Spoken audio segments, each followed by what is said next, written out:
Yo, yo, yo. Good morning, everybody. Welcome to the Tuesday edition. Yeah, it's Tuesday today. Tuesday edition of the Apex Brotherhood live stream. My name is Richard. This is MGN. I think he's on this side of me. I think so. No Will today. Will is a busy person. He has some admin work to do. So you'll be stuck with the two of us for today. But first, disclaimer.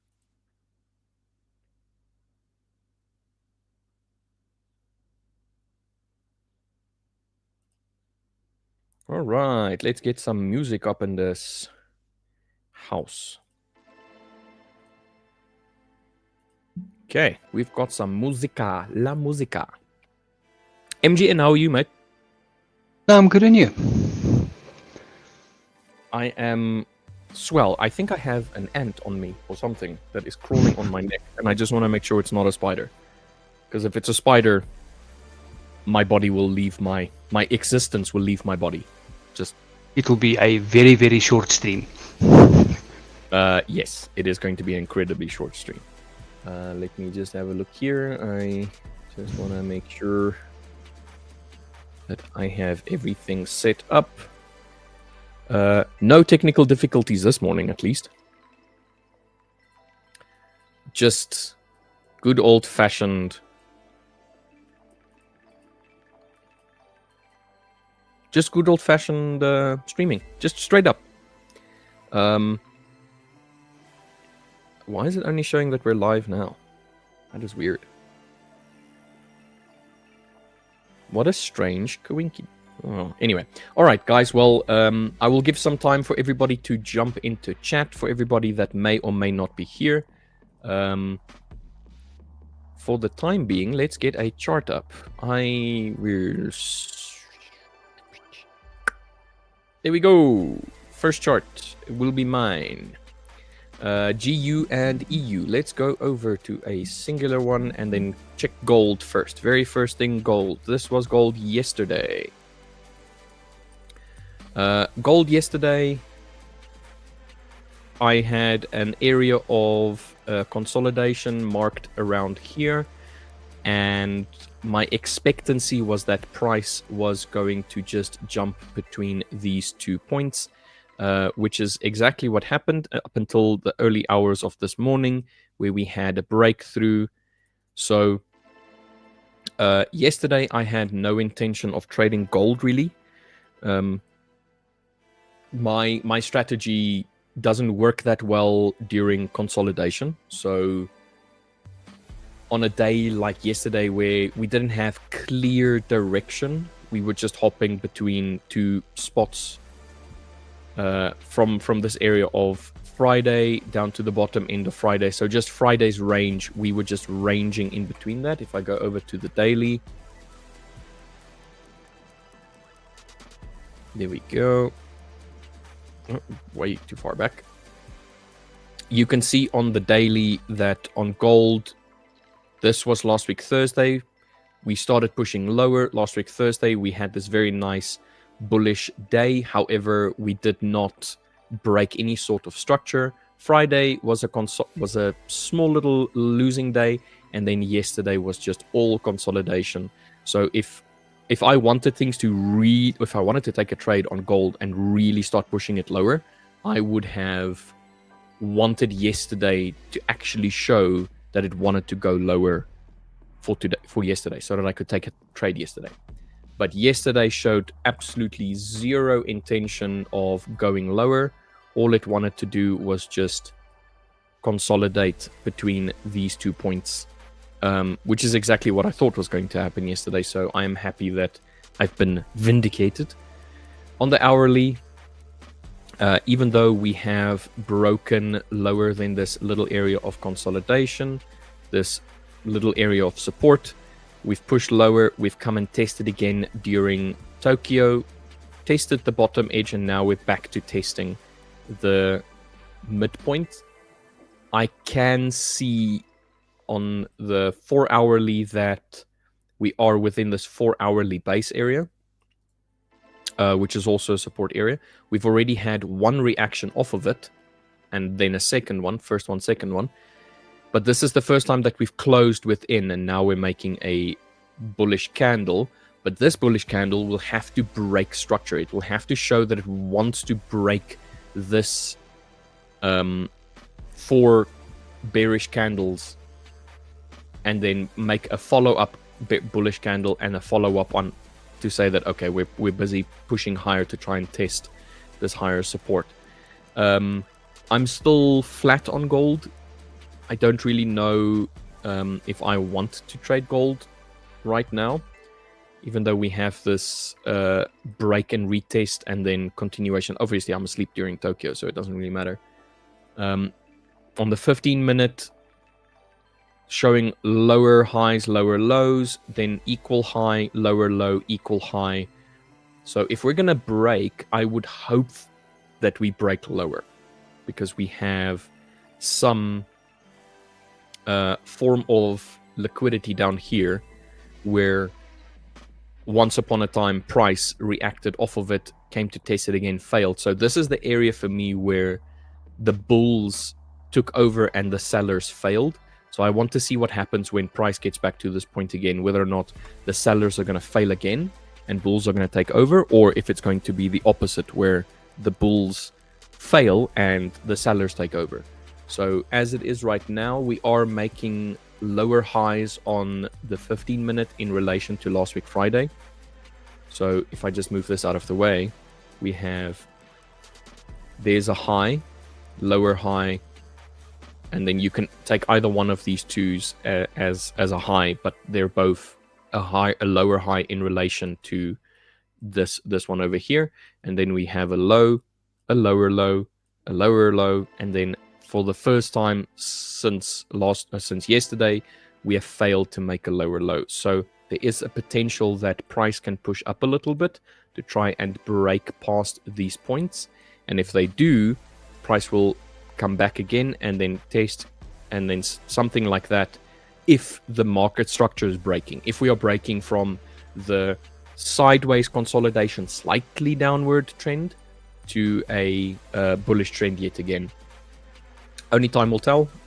But for now, I have once again zero interest in trading gold.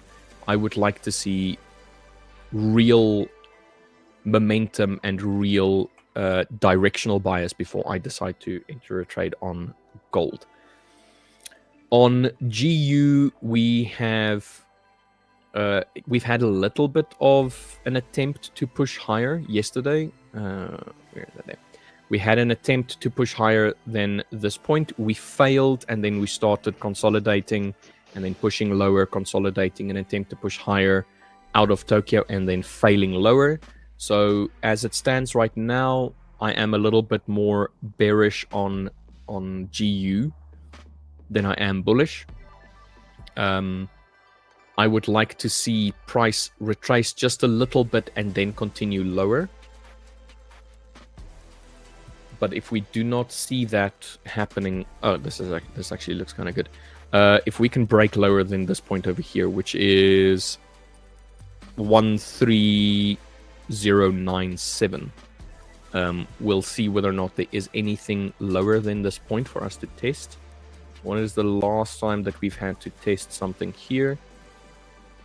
It has been quite a while. Okay, so this was in April. So it's been a it's been months since we've been to this price point. We'll have to look properly to see what can we test. What is there to test here? We're currently at a 4-hour block. There's some consolidation over here. Price pushed above, dropped below, wicked back into it, pushed above. So if we fail, if we break past this point, which is the 131.25 to 130, so 1304, then we should potentially see price push a little bit lower. Otherwise, we will see price react and start rebounding off of it. If I just zoom out a little bit. Because we had this box here, basically, that was broken yesterday. Now the question is, are we going to break through this one and then eventually get to this point over here? I mean, there's quite a bit of weakness in the pound as it stands right now. So this point over here, I think, is unlikely today. This one is also unlikely today. I would like to see it break through here and then maybe come and test this one today. Alternatively, I would like to see it absolutely fail to break through, make an equal low, and then start pushing higher. So that would be the ideal, because then at least it would be a double low, in this case down here. So I would like to see it start pushing up, but if it continues going lower, then that's fine. We'll just trade that. It's not a problem. Right. Let's have a look, see who is in chat at the moment. MGN. Is MGN Inception? Pooley, good morning. Rachel Reeves, the UK Chancellor, is giving a pre-budget speech in a few minutes, apparently. Be careful trading the pound at the moment. Thanks for that, Pooley. I really appreciate that.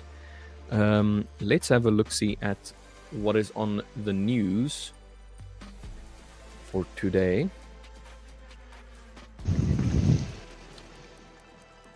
Okay, so for news...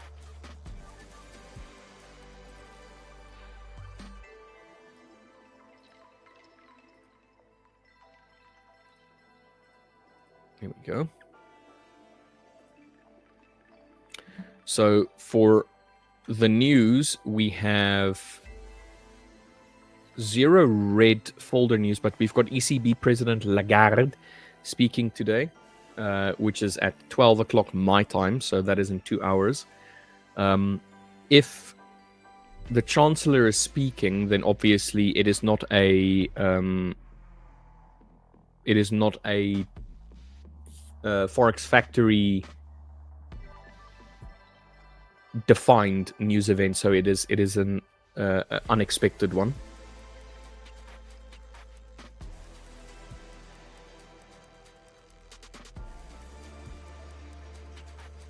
Well, this was 1 minute ago.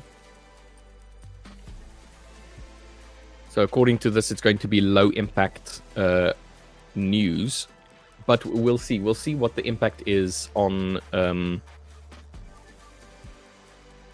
market. I think the easiest thing is literally just going to be, let's have a look at the pound.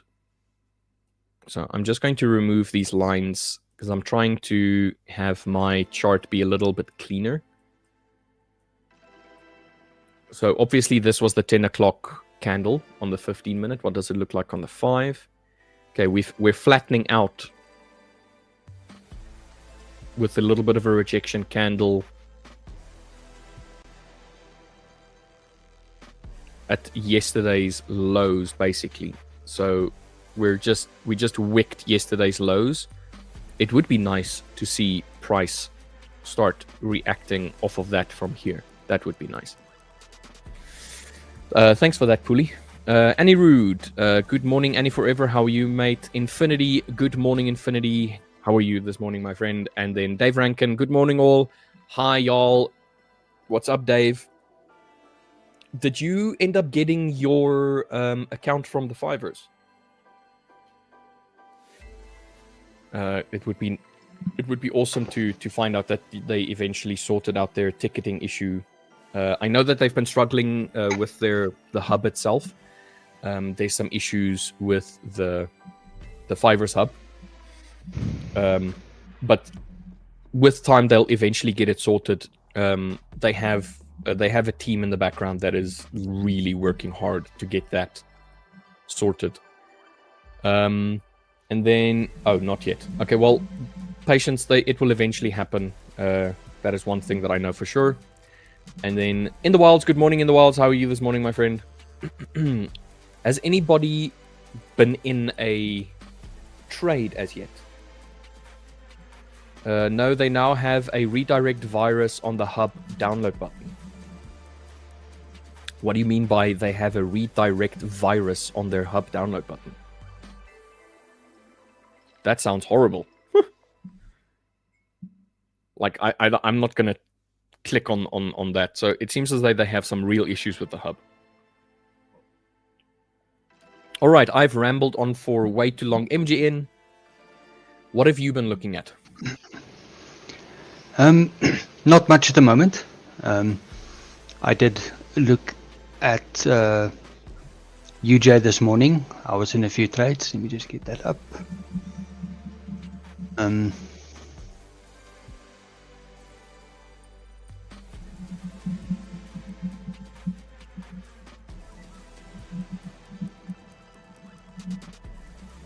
So I took a sell here this morning, which I closed a little bit early because I did not like the price action at that time.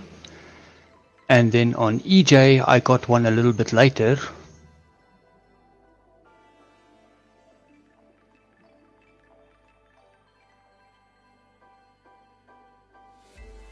Around here. I think this is, let me just switch this off.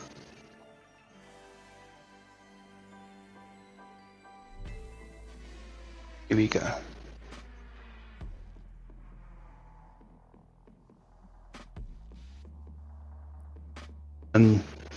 We were mostly trending downwards during the Tokyo session.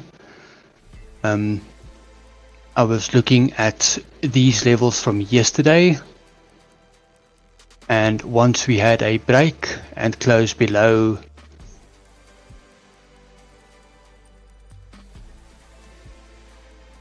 this area here, I entered for a short with my normal 17.5 and 10 pip stop loss and TP. So you I had negative risk to reward. Negative risk to reward, yes. I was also looking at targeting these lows, but I decided to just take my standard 10 TP in this case because I'm still busy testing this strategy. I don't want to risk too much and try to aim too high when I don't know if it works just yet. Okay, so this strategy that you're doing, you're testing it on a demo account. This I'm testing on a demo account, yes. Okay. That's also why the chart looks a little bit messy. I've got a bunch of lines here with levels that it automatically draws. It's still a work in progress, and I'm looking at coding this as well. So explain to us a little bit, because you're the coding expert, the EA expert for the Apex Brotherhood. So explain a little bit what it is that you are busy with. Like, you don't have to talk about everything, but like just give us a bit of a rundown of this one specifically that you're working on right now. So the green, Okay. the green box, what is that? Like, just give us a little bit of a rundown. Okay, so let me go to UJ specifically, because I'm building this one around UJ at the moment.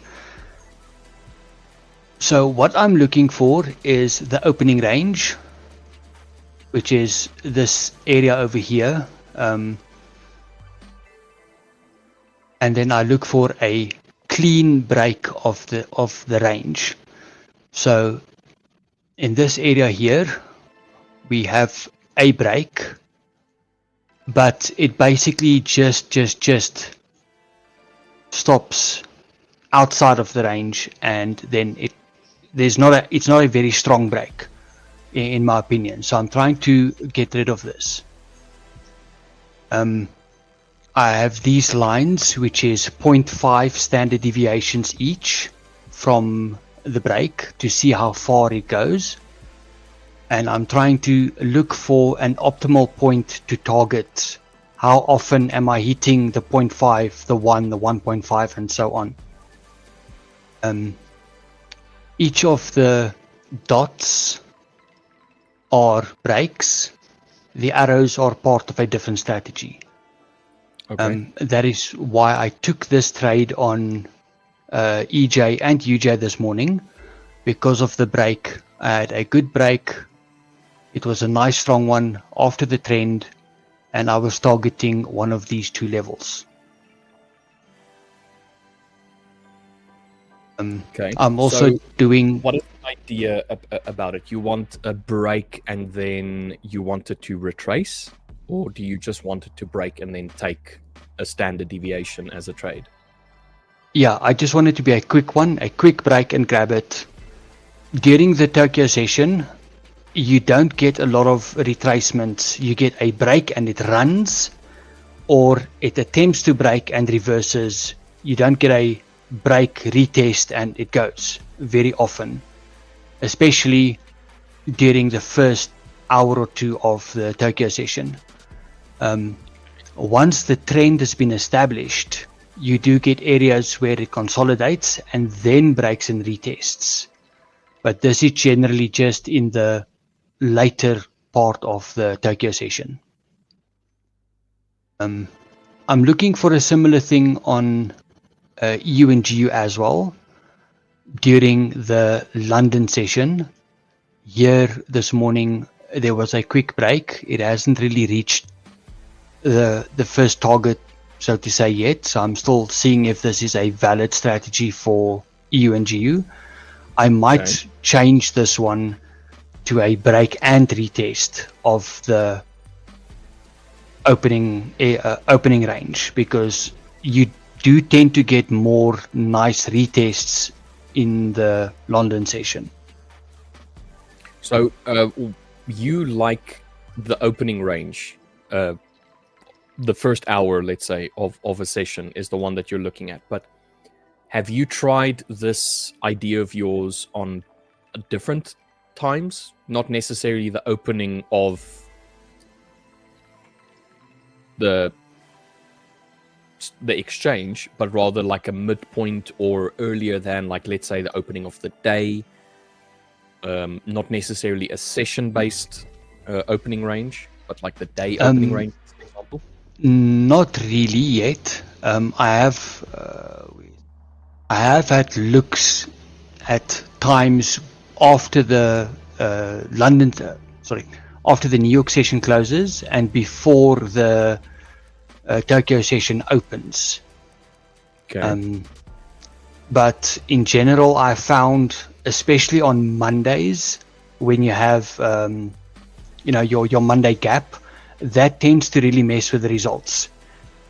We've had some pretty huge gaps, and then you don't see that gap filled. This actually happened on UJ a little while ago. The gap still has not been filled, and it's been more than a week. That kind of makes it difficult to build something around that. Okay, so makes sense. You're waiting for an establishment that is not like a rollover. So you want the you want the session to open up, and then based on the first hour of trading on the session, you will then make a decision. So yes, based on this information that you have, the idea of the break and the retest, how many how many sessions of the Tokyo session have you had a look at to basically say that this data is something that can be worked with? I've tested this strategy from January using the MT5 backtester, and I've had to make some adjustments due to small discrepancies, but in general, about 6 to 8 months minimum, extended to currently 11. Okay. So you've been doing this for quite a while now, just this testing. And then when you do your testing, what parameters are you looking at? Like, what are you looking on adding and removing as time goes on? the testing that you've been doing, has it been one set of rules, or are you adjusting the rules as you go? What I do is I code the standard set of rules that I'm looking for initially. That follows the outline of the plan on MetaTrader. On TradingView. Then I do the backtest to see if the results I get on NT5 are in line with the expected results over a shorter time span on TradingView, to see, do I get the same entries, do I have slippage issues, things like that, differences in the platform. Then from there on, I look at the adjustments I can make to improve the strategy without removing too many trades or having wild swings in the equity curve compared to what I would expect to see testing on TradingView backwards as well. So Then I build on the strategy little bit by little bit until I find something that's workable and consistent. okay. At what point do you decide, okay, this strategy is not worth it? It is now, there's no point in me adding any more tests or changing any more variables. At what is that point? Like, what's that break point? I have a standard set of filters that I use that I always add and remove to see how much of an effect it makes. Once I've tested those standard 3 or 4 filters, that's where I cut it off. If I see these are the default filters I use and they make no difference, or they actually make it worse, at that point I'll say, okay, I've done the basic tests. I will get back to this when I can think of something else that will make a massive difference. Okay. Normally, I'm looking at about per indicator or per filter that I add. If it makes less than a 1 or 2% difference month to month, then it's not really worth it to keep it in. Okay. So when you're talking about a 1%, are you talking about an equity gain, or are you talking about win rate? I'm talking about win rate. Okay. That's quite a tight margin. That's like going from saying something is 65%, and if it doesn't make a difference to 66 or 64%, you cut it. Yeah. The reason for that is coding some filters take a lot of time. And you need to look at the time you invest in coding, doing the backtesting, and making adjustments over and over and over again to see if the difference that this piece of code makes is worth the time you invested in it and the testing you've done. You are looking for meaningful changes, not microscopic ones. Okay. So, okay, but let me play devil's advocate here. Okay, so you've already spent 8 to 11 months working on a strategy. Isn't that time spent considered valuable, and then you were also just fighting for small gains by adjusting the strategy over that time frame? In general, yes, but so wouldn't you say that over that time frame you've already spent so much time on something that it should, instead of continuing to try and optimize it, you should rather just either implement it or let it go? I mean, you've already spent 8 to 11 months on something. That's like the Okay, so there's a slight difference. I don't spend 8 to 10 months coding the strategy. The backtest in NT5, I choose an 8 to 10 month period of data to look at. The actual working on the strategy is maybe a month and a few weeks of testing. Okay. So code the strategy for a month, take a full week to test it, backtest it in both directions, and then see what do I need to change. Okay, fair. fair. That makes sense. Infinity asking, where is Will today? Will has some admin work to do. He has a bunch of meetings and then some business-related admin that he needs to get to. That was first and foremost. And secondly, he has issues with his internet. His ISP, the internet service provider, was supposed to come this morning. I don't know if they've arrived to come and sort out his Wi-Fi issues. So he's a little bit busy, and there would have been too many disruptions for him to come onto stream. So he sent me a message, and we just decided, okay, no problem. We'll get somebody else in while he has all of his things to work on today.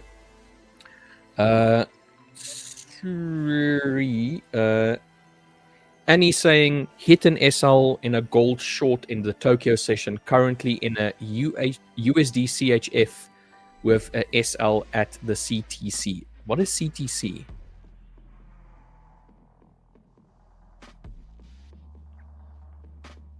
Sorry, I don't think I've ever heard of CTC, unless it's a I don't know, an abbreviation for something that is completely obvious, but I'm just not getting it. And then Sigma saying, morning gents, Dave Rankin, I had a similar issue, antibiotics sorted it out. Nice. Yeah. Antivirus has blocked the deplatform download, and they tell me to ignore that and just switch off my antivirus and download it, but I cannot do that, taking it to a tier 2 IT support. Well, the moment somebody tells me, hey, listen, just switch off your antivirus, yeah, you're like, when you've downloaded like any MT5 platform or whatnot from any place, and they tell you, no, this is switch off your antivirus, that's a problem. Cost to cost. Okay, break-even point. All right. Okay. Can you check NAS 100? Yes, we can have a look-see at NAS. MGN, do you trade NAS? Sometimes. I do dabble in it on occasion. Okay. I'm going to start on the higher time frame for NAS, and then let's see. Okay, so this gap that we had here, this is that Sunday gap that we had a while ago. We are coming to test it. So that is the first and foremost thing that I can see is that we're pushing lower highs. So if this was the absolute tippy top, let me thicken this a little bit so it is.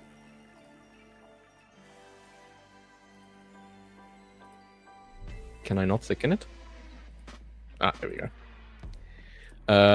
So that was the tippy top, and then we had a equal high almost as it started pushing lower. We had a lower low, and then a failure to make a lower low.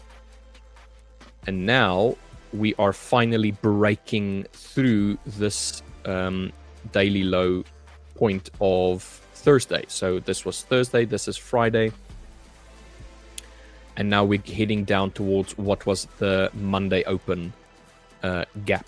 So generally, when we have a gap, price sometimes tries to fill that gap because there's orders that may or may not be sitting here.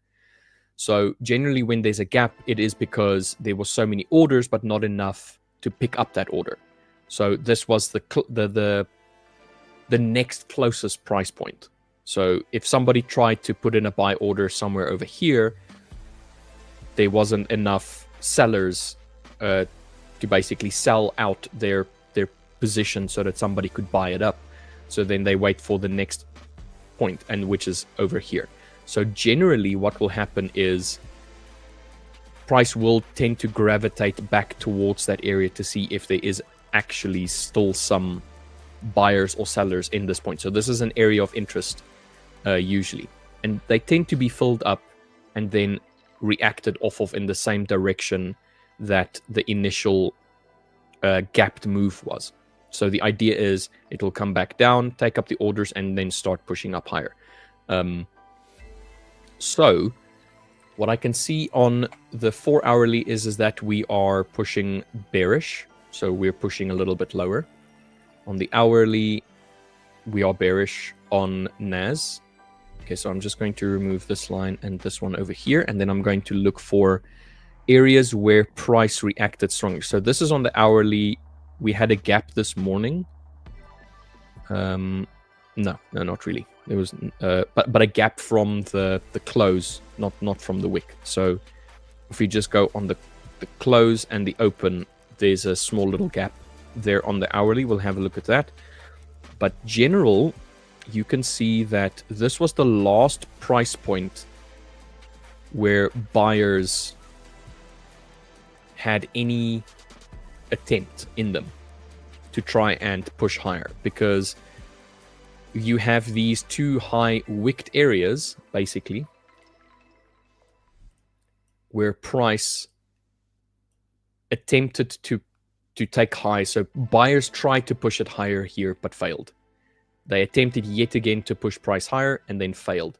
So sellers started taking over, buyers had one more attempt, they failed, and then from here it started pushing lower. So this box for me is the last time that buyers had any interest in trying to push the price up. I would expect price to come and test this gap, and then we'll probably see some sort of influx of buyers, or alternatively, we'll just see price sell off through this. My guess would be that we're going to touch the gap, potentially fill the gap, and then react off of the gap and start pushing a little bit higher.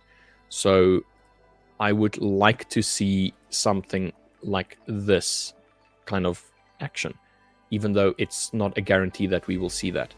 We've had the close below Thursday's low, and generally when you have a low that is tested like this, there tends to be a little bit of a retracement and then a continuation.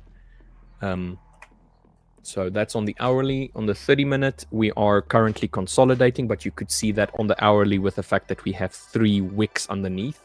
You can start seeing a little bit of indecision. So on the half hourly, I've introduced the half hourly as well from time to time, because sometimes what I cannot see on the 15, I can see on the 30, but sometimes I can't see it on the hourly, and then I see it on the 30 as well. So the 30-minute is starting to become a little bit more attractive for me as a time frame. Okay, so this one can remove. On the 15-minute, we're still pushing lower. We're making bearish bases. This is going to be half-hour base. This is also, so these 15-minute bases align nicely with half-hour bases as well. But we're consolidating here now. We're struggling to push lower in this area. If you check it on the 15-minute, this candle here is going to give you the idea that, oh, we're going to start pushing strongly lower, but there's no follow-up. So if you have a downward trend, a little bit of a retracement, and then a continuation, you generally want to see multiple bearish candles in a row that signify strong continuation. Where here you're starting to see bullish, bullish, bearish, bullish, bullish, bearish, bullish, bullish, bearish. There's a lot of indecision here. So initially, if this starts pushing higher and attempts to push lower and fails, so let's say it does something like this, it starts pushing up, it attempts to push through this box again and fails, and then starts pushing up, then I can see price come to these bearish bases of mine, which once again is the last time that the bears attempted to break the trend, because this is pretty much what we have right now. We have a trend. We're trending downwards on the 15-minute. We're trending downwards. And every time that you see a base where the opposite direction candle comes into place, so you have bearish and then a bullish candle and then a continuation bearish, this is where the buyers are trying to break this trend, and they're failing. if there's a continuation. They attempt to break it, they fail, there's a continuation. Here, they've attempted to break it, and it seems as though they may have broken the trend, because now we're consolidating. We're not having this massive drop down, and when we have a drop down, it's immediately taken up again. So the idea is then, here, there's more buyers stepping in, even though they don't have control of the direction. At least the bears also don't have control over the direction. So right now, this is a bit of a tug of war. At this point where we are now, they don't quite know where they want to go. So up until we start seeing a change or a continuation. So we either want to see it start breaking lower. If it starts breaking lower, you can take a sell as an example. If it starts pushing up higher, you want to see confirmation that it doesn't want to go lower, and then start pushing higher, and then you can take another trade as an example. So as it stands right now, we're stuck in this little bit of consolidation. We are, let's say, not overwhelmingly so, but we are bearish right now, because we are still making lower lows in relation to where we were. So if this was the low point, we've made a slightly lower low and then another slightly lower low, while making effectively a break even between these 2 points over here. So yeah, I just think we're consolidating a bit too much. We need to see some sort of directional move, some sort of break. But as it stands right now, consolidation. I don't know if you, Infinity, how you trade your assets specifically. But as it stands right now, if it was according to my strategy, I would not trade this. I would need it to break and then continue, or break, retest and continue, or just pick a direction and start showing some sort of volume and some sort of decision. If there's no decision, there's no trade. Or if it's indecisive, there's no trade. Martin I asking, hello, can you check? Oh, Martin, like you're new in the Discord as well. I saw that you popped in yesterday. Welcome to the Discord and welcome to the live stream. Can you check USD CAD, please? So USD CAD. Let's have a look-see. We'll start on the 4-hour. Well, I'm going to start on the daily on this one, because I don't really look at USD CAD. So let's have a look-see over here. Okay, we were bearish. Consolidation, and then it seems as though we're trying to start pushing bullish. We've broken that swing point over there.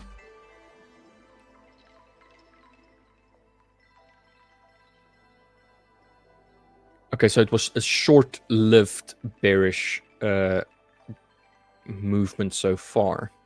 Okay, so overall time frame is a little bit bullish. So let's just zoom in a little bit, and then let's look for areas of interest. I can immediately see that right here there were multiple lows. So this is an area.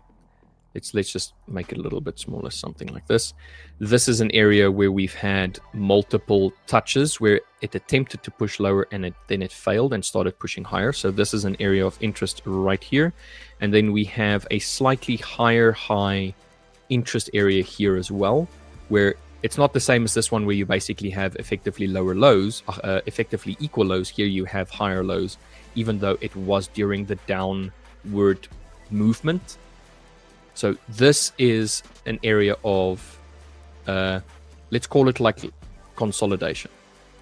So I'm going to mark this out as a box, take into account the wicks as well, and then we just pull it through to see how it relates to the current price. So current price didn't even come close to it. This area over here was the decision point area. So there's nothing underneath here. So there's no interest underneath this, even though you have all of this space here between these bullish candles and this point over here. There's a lot of price action here, but there's no interest in it. So this is first and foremost. Then let's have a look and see if there's a day. So I'm just going to remove this one. Let's see if there's a day where price had a break, retest, and continuation. So you can see this was a high point that had a break and then effectively a retest and then a continuation higher. So this point over here, if I just pull it back. Yeah. So you had the break off the high here, the daily break, that was Friday. And then now you've basically broken that high. Broke, closed above, retested, and attempted to push higher. You pushed back into it. Nice big wick. Usually a big wick in line with a small little body like this shows indecision, and then it was followed up by nice bullish action.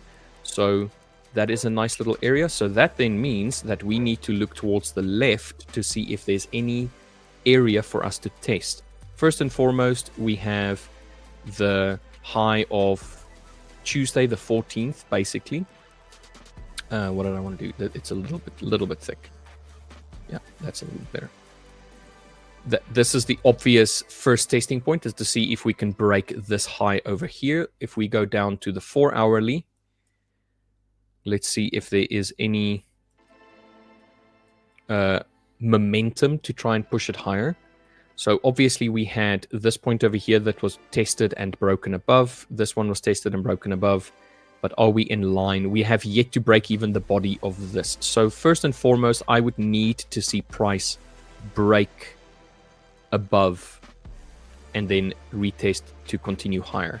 So as it stands right now, we have this point of interest right here where price needs to react off of. So I'm going to remove that. Remove this, and then I'm going to just take this little portion over here as a point of interest. Okay, let us go down lower on the hourly. So on the hourly, this section over here is now been tested twice, and no close above. But we can maybe define this a little bit better. So let's do something like that and see how it reacts. Yeah, still the same idea. We need to see it break above before it can continue. But as it stands right now, it seems as though there's a bit of a struggle to really break and close above this little box. Something like this. We are struggling. We just entered it yet again, but it's still making higher highs and higher lows, but this is the area of interest. We want to see how it reacts here, first and foremost. Going down to the 30-minute, we have a little bit of indecision here that is basically been tested now. Let's look at the 15. Okay. Let's re-pull this one so that we've got a little bit more of more space. A little bit of indecision from yesterday as we closed New York coming into Tokyo. We're not breaking higher highs like yesterday's high, and we're not breaking session lows like, for argument's sake, the London or the New York low or even the Tokyo low of yesterday. On the 5-minute, 5-minute obviously looks very consolatory. We're just stuck between what is the size of this range in anyway? So if we just go from this point over here to there, that's 19 pips. So I don't normally know how, or let's just say that I don't normally check USD CAD. So USD CAD, I'm not sure as to the actual, what is the volumetric movements on it. I'll have to go and have a look and see. Obviously yesterday, it looks like there was a lot of volume. This is 57 pips, so that's actually quite nice. So right now, this seems like we have a bit of consolidation across this area. Is there a way for us to align this so that there's more information.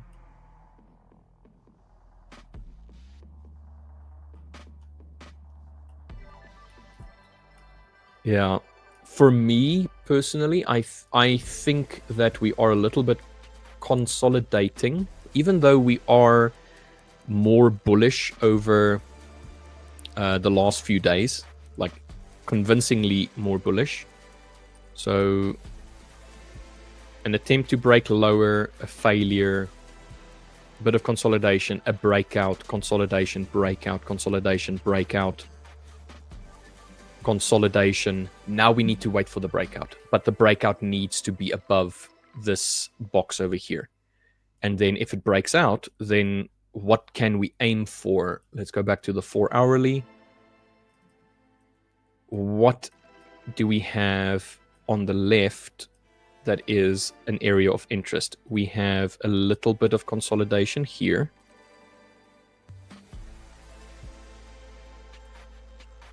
Which seems to be a nice little area of interest. Yes, very, very nice area over here. And then obviously just above that, we have basically these higher points to test. So this current price here is 141,584 and 142,551. That would be the first area to test if it breaks through. And then the secondary is going to be 143.20 and 144.150. Let's see if there's a higher point maybe to test. Something like this over here.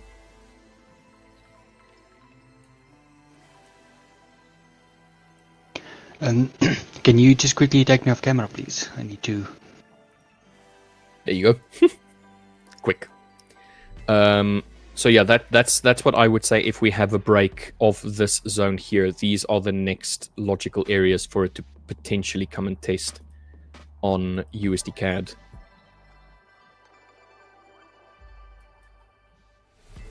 Yeah, so maybe this can be adjusted ever so slightly so that we take into consideration the indecision.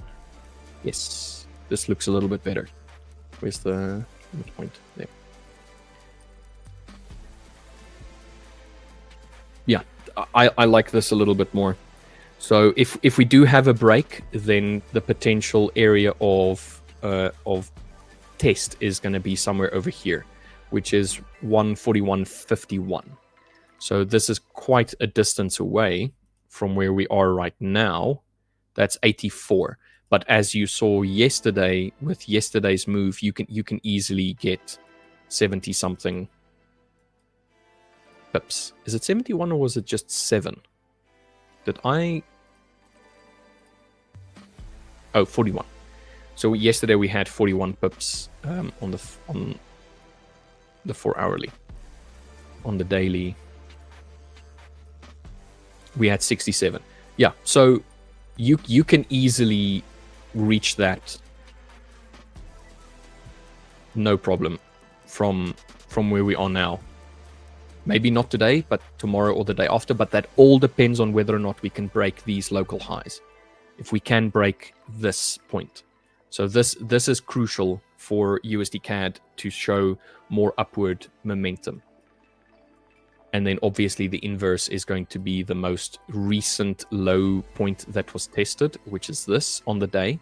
But you will obviously refine it lower to see if there is a decision point on the lower time frames where price failed and then started pushing volumetrically off of. So right now it could be this point over here on the hourly, which aligns with a bit of consolidation, but also the lowest point where price last reacted off of. The difference is this area over here was not tested. The stronger the area, the more retests you have of it. Not necessarily like 4, 5, 6, 7 retests, but just like 1 or 2 retests on it at least. Can I bring you up again, MGN? So, yes. The area of consolidation, attempt to break, a failed retest, consolidation, breakout, and then no retest whatsoever off of this point again. So, Martin, I hope that made sense. And do you use the AWP strategy? I do not, no. But I do believe MGN is busy building an AWP strategy, which he was explaining a little bit earlier on his screen. Yeah, no problem. No problem at all. It's just my opinion. This is what I see. I wouldn't call myself a breakout trader, but I am a supply and demand trader. I trade from reactions off of supply and demand areas, points of interest that I deem an area of interest, basically. And then usually an area of interest for me is previous tests, previous highs, previous lows, previous session highs and lows that were tested, areas of consolidation that were tested. So I hope that it made sense to you. MGN, what have you been up to while I've been yapping away? Well, my Orb EA has taken 2 trades, one on EU and one on GU. It took the GU trade first, so let's have a look there.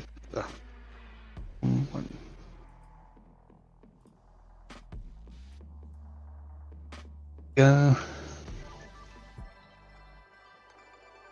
So it entered on this candle over here.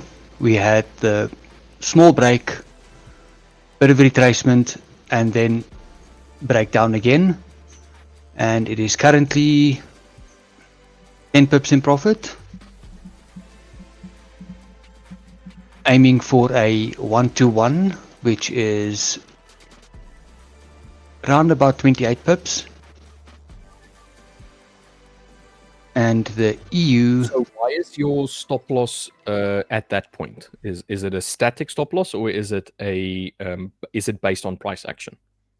It is a static stop loss based on the entry point.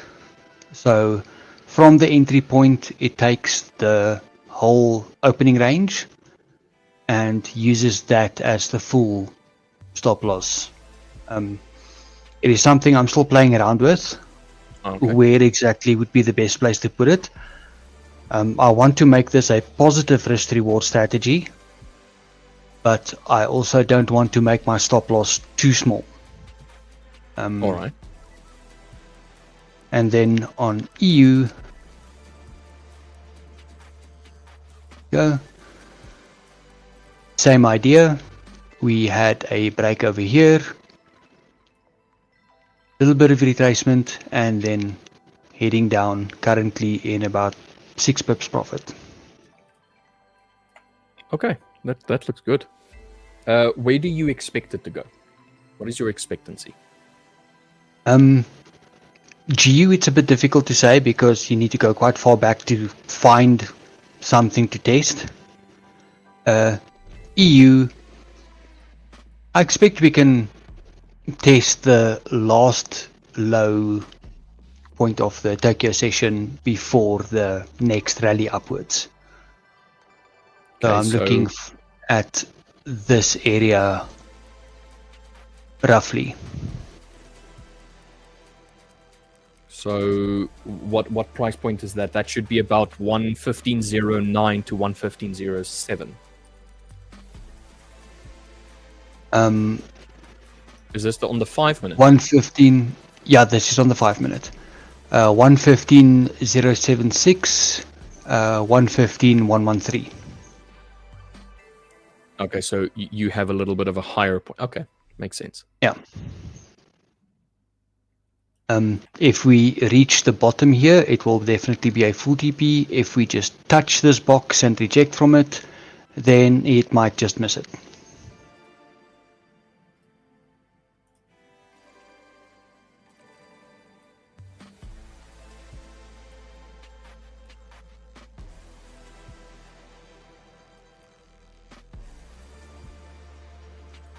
Okay, I like that. I think your trade will play out. What are the early signs that a new bull market is starting, technically or psychologically? Interesting. Good question, mate. Falls in line exactly with what technically was going to be today's topic, which is signs of an incoming bull run. Now, if you look at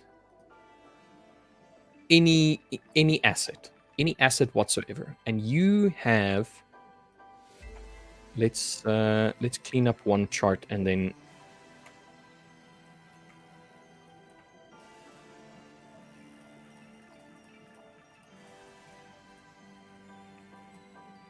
let's take any chart.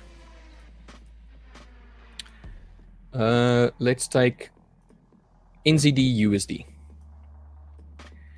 And you just go back a little bit in time to try and see where a new... So this is going to be for a bull run and for a bear run, basically. It's the same concept.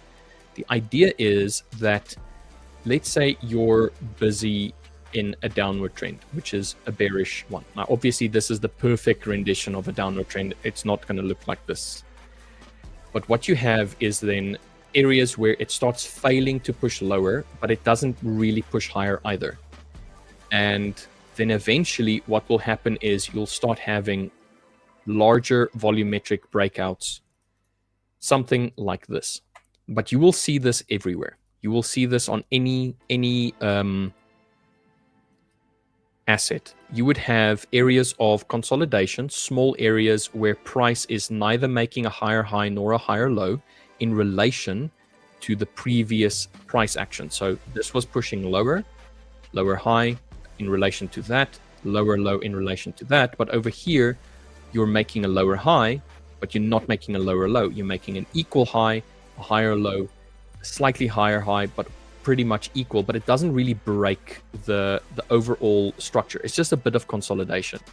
And then after the consolidation, you have another breakout and retest and then continuation. So in order for you to see whether or not a bull run or a bear run is incoming, is having a look at points of consolidation within a trend. So usually what you would see is with a reversal, a bull run in this case would be followed by the breakout to the top, a retest of the consolidation, and then a push higher that eventually breaks the structure. So that is a swing point, and then this one over here is a swing point as well. And then you have a swing point at this low point, and then a swing point over here as well. So small little areas where the opposite player starts coming into play. So in this case, we had sellers pushing it lower, bulls start pushing it higher, sellers take over, bulls take over, bears take over, and so on and so forth. Now, eventually, price is going to start consolidating like it's doing here, but instead of breaking lower, it's going to start pushing a little bit higher, testing again, pushing higher, testing again, pushing higher. So this is a sign that you're starting to push into a bull territory.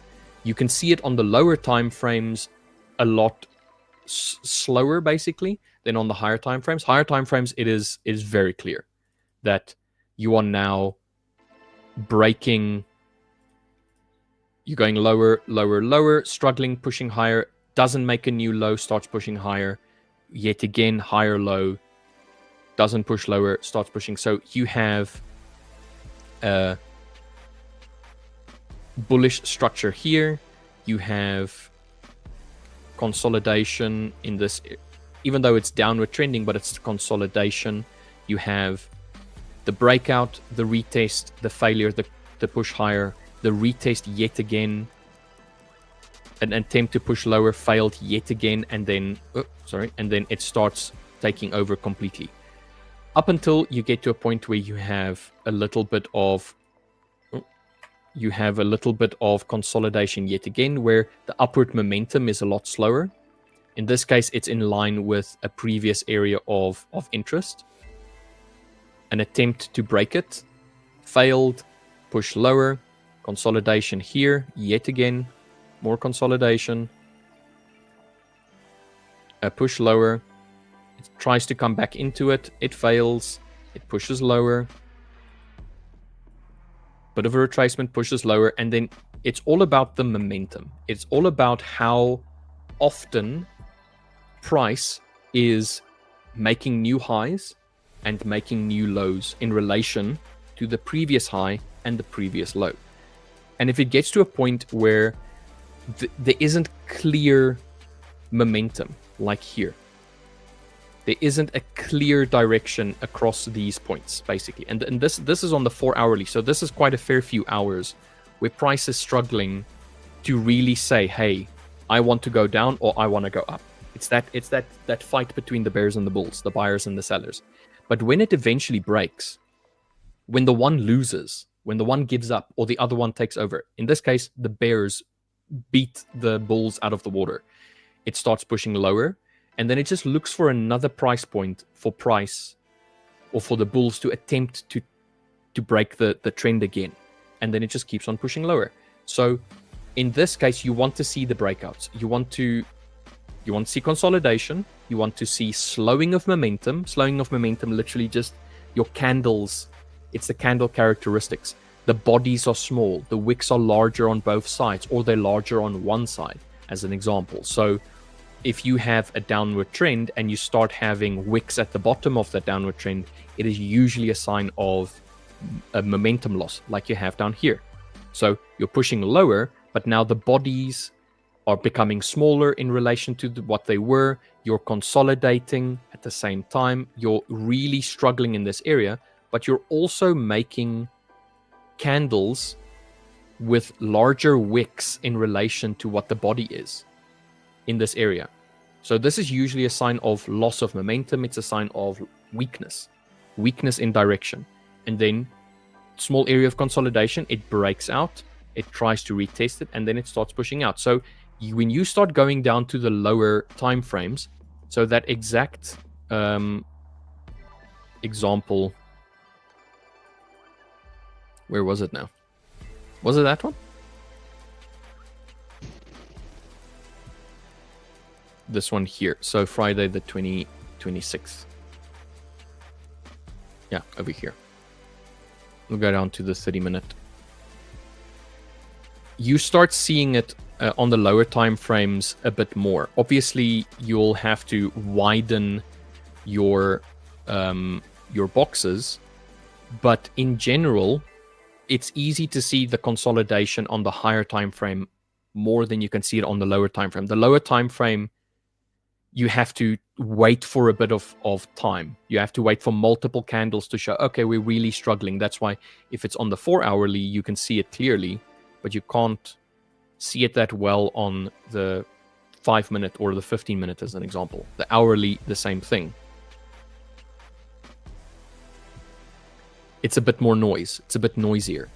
But when it breaks, it starts making higher highs, higher lows, higher highs. In this case, slightly higher high, and so on and so forth. The momentum and how the momentum changes is going to be the thing that you're going to want to look for on the higher time frames. And then you just want to break. You just want it to break in a direction, and then you want it to come and retest it, as an example, to see if this area of consolidation is still holding true. So I don't know if that makes sense, but it is it's an easier way for you to try and figure out whether or not we actually have momentum or if we don't have momentums. Look at the candle characteristics. Look at what the higher time frame is showing you. Look at this area here is an area of consolidation. It is a small little area on the 4 hour, but when you go down to the 30-minute as an example and you start defining it a little bit more, you will see that price is really struggling to choose a direction here. If you go down to the 15, you'll see it even more. There's no clear direction. You're making almost equal lows and almost slightly equal highs, even though this one is slightly a little bit lower, but the point still stands. How are you going to trade this? What do you want to trade? People normally will say, okay, we'll just trade the bottom of that. We'll wait for it to get to the bottom. We'll take a buy at the bottom, and then we'll aim for the top or slightly lower than the top, something like that. Which is a strategy in of itself, but myself, I don't care much for that. I want to see the breaks. I want to see price break a point like this, attempt a retest, and then continue lower. Sometimes that attempt, you get it very quickly. So in this case, this was the Tokyo low. Price was struggling to push higher pushed a little bit lower, just jumped off of it, reacted, didn't create a new high, and then started plummeting, and then broke, and then retested it immediately. So there's the break on this candle over here. There's the break. There's the retest, and there's the failure to push higher. It starts pushing lower. So what can you do? You can, on the confirmation, the first candle where it closes below, have your TP or your stop loss just above the most recent swing, and then whatever your risk to reward ratio you want to go for, be it a 1-2, a 1-5, whatever. Just make sure that the reaction that you have is something that asset is known for. Like, if you are trying to get 100 pips out of NZD, you're gonna be in it for a while.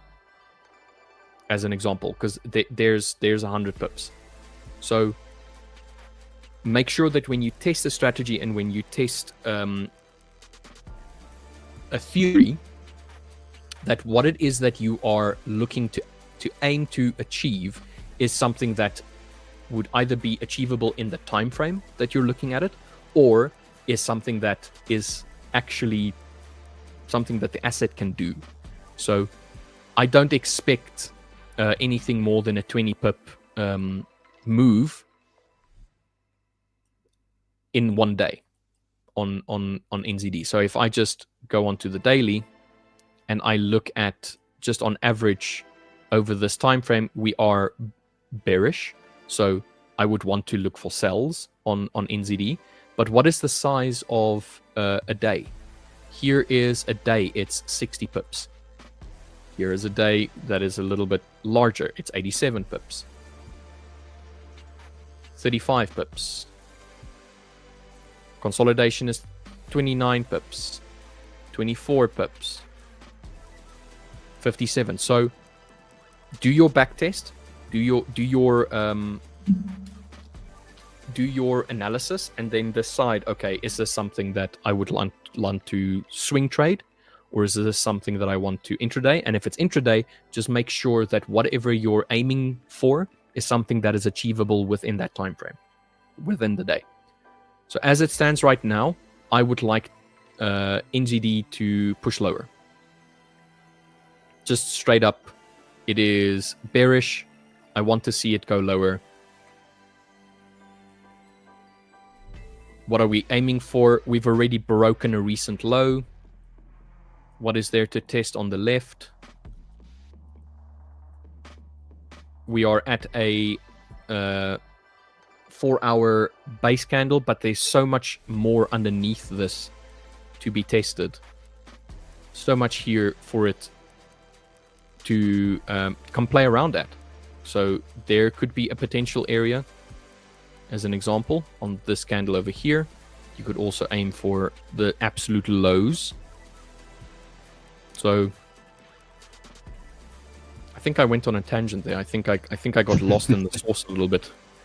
But yeah, still looking for momentum changes when looking at a bull run or a bear run incoming. You want to see momentum change, and momentum is the easiest way for you to see it is to try and find areas of consolidation, to see where the candles are no longer as volumetric. They're becoming smaller candles. The wicks are becoming larger in relation to the candle body, and you're not really getting higher highs and higher lows. You're getting, if there is a higher high, it is slight. It's like it's just attempting, but there's no follow through. And then based on that, you then wait for the reaction. Ooh, see, you're waiting for the reaction where it breaks and starts continuing in a direction. So a little bit of consolidation on the 4-hour, and then a drop lower. On the hourly, you see it's multiple hours where it's struggling, and then it starts pushing lower, retests, and continues. So that is what I use to try and see if a bear market or a bull market is either breaking, or if it is slowing down enough that there could be a potential for it to either break or to continue. And is it technical or psychological. It's mostly technical. It's mostly, if you're just looking at the chart, you're looking at consolidation areas, but the psychological part of it is what the big market players, what are they looking for? You can join in with what they're doing, but you'll never have the buying power that they have. You would never have the ability to move the market. All you can do is to just follow along with what they're trying to do. So if they're trying to push the market lower, go with them. If they start showing that they're not interested, don't trade it. So if there's consolidation, stay out of consolidation. If there's trending markets, trend along with them. Trend is friend. And I think it's, if you are a little bit less experienced in the market, as an example, the trend is friend is one of the best things for you to do, because it just, if it's trending, you go along with the trend. If it's consolidating, you stay out of the market. It's once you become a little bit more experienced in the market that you can start looking at trading reversals or trading consolidation, as an example, even though the market itself consolidates a lot more than when it's trending. So I think the correlation is different per asset, but there's some asset classes that are 70% consolidatory versus 30% ranging, or trending, sorry. So 70% ranging, 30% trending. So just something to keep in mind. How did your trades go, Imgen? The EU trade is getting very close to TP. We are at this area of interest where I would like to go to. And the GU trade is also going fairly well. It is currently 24 pips in profit. Just 4 pips shy of the target. Nice.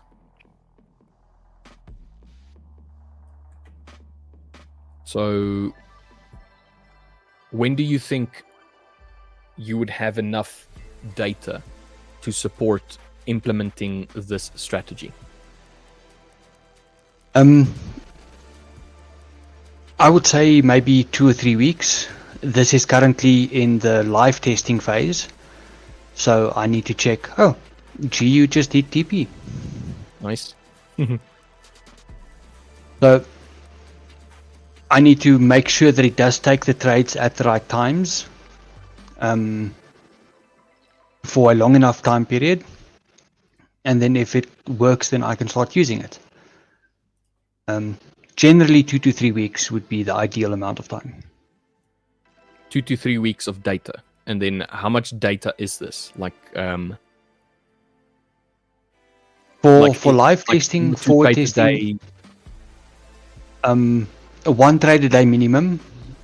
Or if there is a trade, it's not the only thing to look for. Obviously, I have to make sure that it actually doesn't take a trade when it's not supposed to.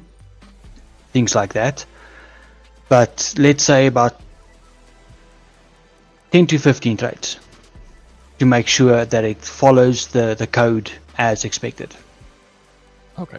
So 10 to 15 days. So that's why I'm saying 2 to 3 weeks. 2 weeks of data, 1 week of just viewing the data and making sure that everything is according to what the code wants it to do. Okay. Yeah. So how many EAs are you working on currently? Oh, that is a difficult one to answer because some of them are in limbo, but I'm still working on them. I would say 6 to 8 at the moment. 6 to 8 of which different EAs. Yeah. Yes, of which 1 is effectively done. It has been tested for, I think, 3 months now. This is the one that's got the second most time testing at about a month. And the others are in various states of completion. Either something in the code that's not working 100%, or the idea or strategy isn't currently working very well. Okay. And then when you have to optimize, let's say, variables, how?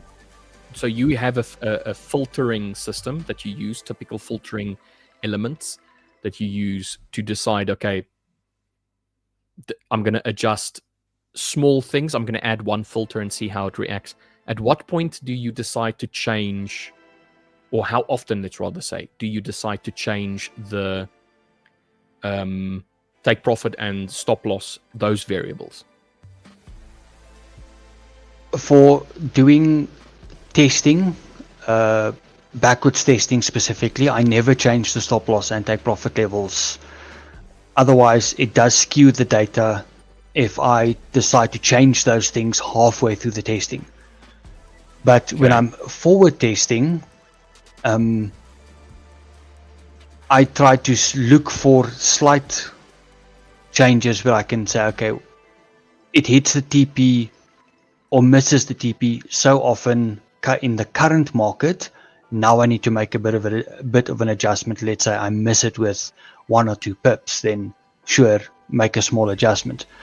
But if I miss the TP or the stop loss by 50% or more, then I need to think, okay, is the strategy still something that's working in the current market, or do you need to change the strategy versus optimize the profit and loss levels of it? Okay, so for you, it's all about what the data is showing you, and then based on that data, you will then make a decision. Yes. Okay. We have hit TP on the euro as well. Nice. So when you test, do you full send it, or do you just go as low as you can? I have a static testing volume, which is 0.1 on the account.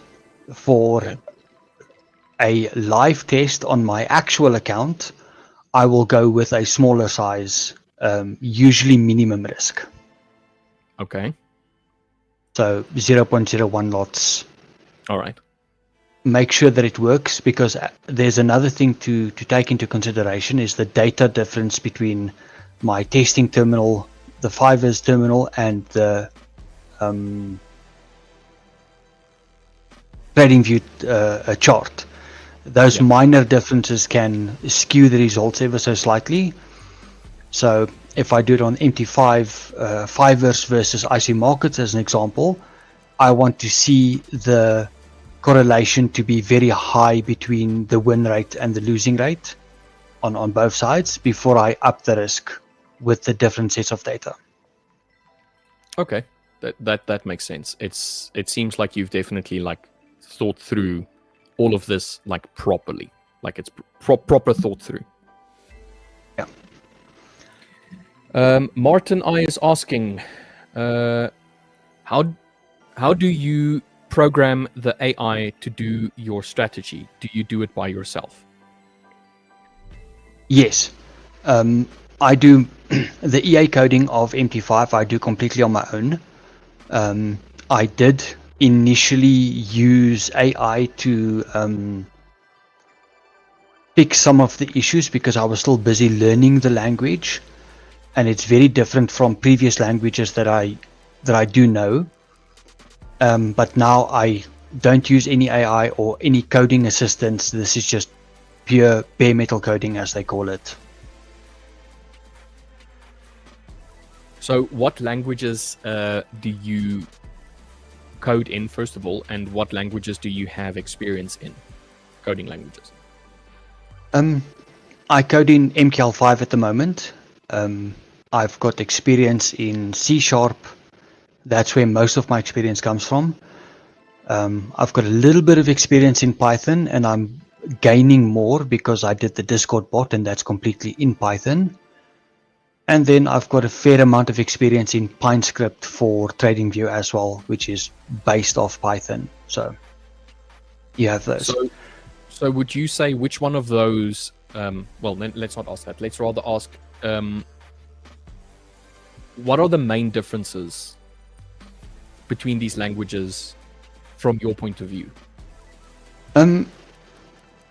Structure. So Python is, they don't use a lot of punctuation and other things that a more structured language would normally use, or a strongly typed language. C# as an example, you need your brackets in the right places. If you have a comma or a period that's wrong, then it's going to cause chaos. Python, you just press tab and you make sure the stuff is in the right place. In that way, it doesn't care about brackets, doesn't care about periods or commas or whatever. It just works. Python is a very easy language to pick up because you don't have to worry about those tiny little things. And C# is a bit more tricky. They're both object-oriented programming, so they're very similar in that aspect.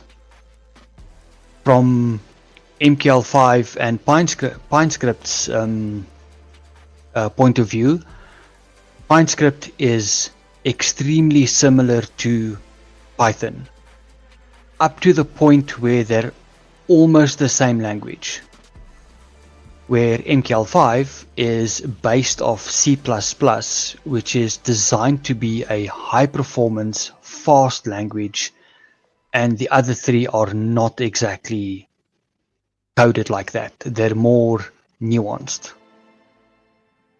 Which one do you prefer? Definitely C#. To me, it's got the best of the Python flexibility, and it's got the C++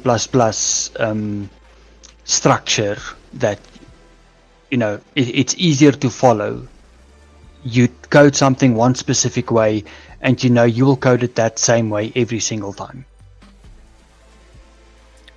Martin I is asking, do you use Java also?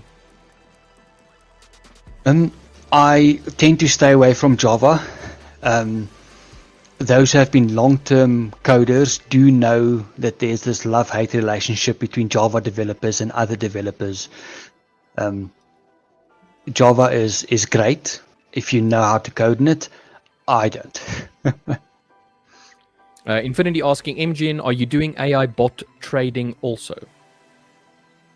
No, these are just expert advisors, which means they follow very strict coded stuff. AI, I do not have the hardware for that, unfortunately, to do machine learning and to run an AI bot locally. That requires way more than I've got. I'm looking at getting into it though. I'm highly interested in it, but I don't think it's ready for prime time just yet either. It needs to mature a little bit more before we can see retailers using AI to trade with. Fair assessment on that. Myself, I've attempted dabbling in EA trading. It's not for me. I want to have complete control over when I enter and when I exit a trade, and with an AI, an EA, an expert advisor, sometimes it will take a trade, even though it's according to the rules, but it's not according to what I would want to enter necessarily. So even if the rules are there, I would want to say, listen, I'm not going to be at the chart. I don't want to enter a trade now. Then you have to go and switch it off. You have to go and disable it for that time frame and whatnot, and you don't always have that control. Have you ever tried to run your strategy on it? That's what Infinite. On an AI bot, no. I haven't put my strategies into it. I've looked for some AI bots for trading online that allows me to put my specifics into it, but I do find it a bit difficult. Martin I saying C++ was the language that they started to teach me in school after Java. Then he ended up switching to C# and Python. Yeah. That is normally how your computer science courses go. They either start you with C or C++. In the last 5 years, more generally C++. And they try to push you towards Python closer to the end, because that is currently one of the most widely used languages. you do find the most resources for it online anyway at this point. Cool. All right, MGN, I think we have come to the end of today's stream. I am very thankful that you were here, brother. Literally, brother. It is a pleasure. It was on short notice as well. So thank you for, like, as I say, manning up and joining me. Guys, if there's any more questions that you have for MGN in relation to EAs or the coding languages or just coding in general, he is in the Discord. He is our developer in the back end. So if you want to get his advice, or if you want to just ask him to assist you with an EA, or maybe see if he can, I don't know, like, let's not necessarily say test, but maybe if you have an idea and you would like to see it in code, get into the Discord. Bully. Yes, it was very difficult because he is the smart one, like by far. He's way more intelligent than I am by miles. No, like, not even, dude, it's not even close. Was it tough growing up with a brother far cleverer than you, Rich? Yes, it was. I had to be a physical specimen where he was a intellectual specimen. So I'm broader. I am more physically endowed. Let's say I have bigger calves. But MGN is definitely the intellectual. I'm how can I put it? I'm the jock, and he is the nerd. So yeah, he's definitely smarter than I am. So that's why he's here. Anyway, guys, hit that like button, subscribe if you haven't already, and then we'll see you all in the Discord. So jump in there. Links and everything is in the description box below. And don't forget to also come and join us on the Fiverr stream, where will hopefully be there, so I won't be alone on that one. Pepperoni asking, how do you maintain your beard? That's my secret. I don't. I just let it grow and do whatever it wants to do. It's got a mind of its own, and I just follow its lead. Truth be told, this is actually where the brain sits. You know, I do what the beard tells me to do. All right, guys, have a lovely day, and then we'll see you all either tomorrow or this afternoon for the Fiverr stream. Cheers.